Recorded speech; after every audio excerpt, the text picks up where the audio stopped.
कितना कुछ है हमारे आसपास जिसे सच से बुना जाता है।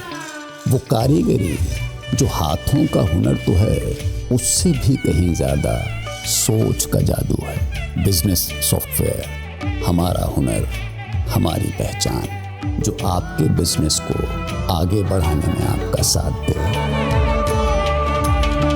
Zoho, made in India, made for the world.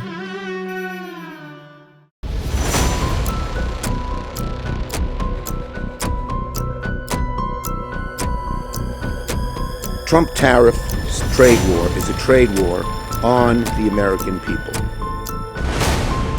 It's the American consumer and not China who is going to have to pay for these policies. दुनिया भर में टैरिफ युद्ध छेड़ चुके अमेरिका के राष्ट्रपति डोनाल्ड ट्रंप को बड़ा झटका लगा है।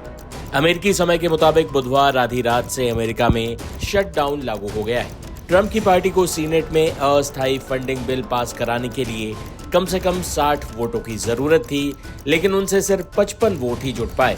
ऐसे में ये प्रस्ताव गिर गया, जो ट्रंप के लिए बेहद असहज स्थिति पैदा करने वाला है। ट्रंप प्रशासन के पास अब जरूरी फंडिंग नहीं होगी, जिसका साफ मतलब है कि कई संघीय कामकाज रुक सकते हैं। अमेरिकी कानून के तहत जब तक बजट या अस्थायी फंडिंग बिल पास नहीं होता, तब तक गैर जरूरी सरकारी विभागों और सेवाओं को बंद करना पड़ता है। इस स्थिति को ही शटडाउन कहा जाता है। इस वीडियो में अमेरिका में हुए इस शटडाउन का क्या मतलब है, इसका क्या प्रभाव पड़ेगा और ये ट्रंप के लिए कैसे एक बड़ा झटका है, हम ये जानेंगे। सबसे पहले समझते हैं कि ये शटडाउन होता ही क्यों है। सरकारी शटडाउन तब होता है जब वार्षिक व्यय विधेयकों पर सहमति नहीं बन पाती। अमेरिकी सरकार के अलग अलग विभागों को चलाने के लिए भारी मात्रा में फंड की जरूरत होती है।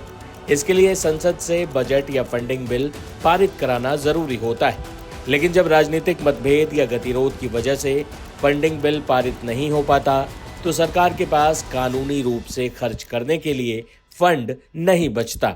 ऐसी स्थिति में अमेरिकी सरकार को अपनी गैर जरूरी सेवाएं बंद करनी पड़ती हैं, जिसे सरकारी शटडाउन कहा जाता है।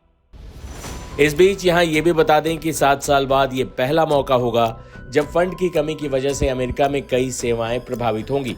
पिछली बार ये 2018 में हुआ था, जब ट्रंप का पहला कार्यकाल था। लेकिन इस बार खतरा और गंभीर माना जा रहा है, क्योंकि ट्रंप इसकी आड़ में लाखों कर्मचारियों की छटनी और कई अहम योजनाओं को बंद करने की तैयारी कर सकते हैं। शटडाउन से ठीक पहले उन्होंने इसके संकेत भी दे दिए। अब आपको ये भी बता देते हैं कि शटडाउन में क्या होगा।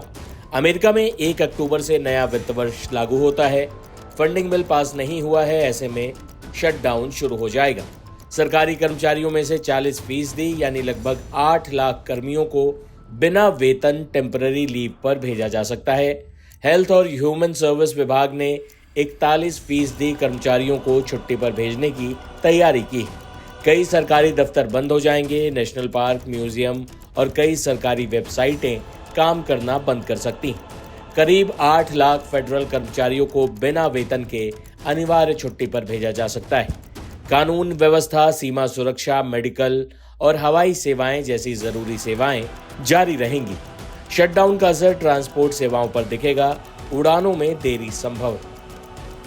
एक्सपर्ट्स का कहना है कि शटडाउन जितना लंबा चलेगा, उसका दुष्प्रभाव उतना ही ज्यादा होगा। शटडाउन लंबा चला तो बाजारों पर भी इसका असर दिख सकता है और अमेरिका की अर्थव्यवस्था भी प्रभावित हो सकती है। ऐसे में डोनाल्ड ट्रंप प्रशासन के हाथ पांव जम चुके हैं। फिलहाल वो कुछ करने की स्थिति में नहीं है। देखना होगा कि ये शटडाउन कितना लंबा चलता है। बता दें कि अमेरिका के इतिहास का सबसे लंबा शटडाउन 34 दिनों तक चला था और उस वक्त भी राष्ट्रपति डोनाल्ड ट्रंप ही थे।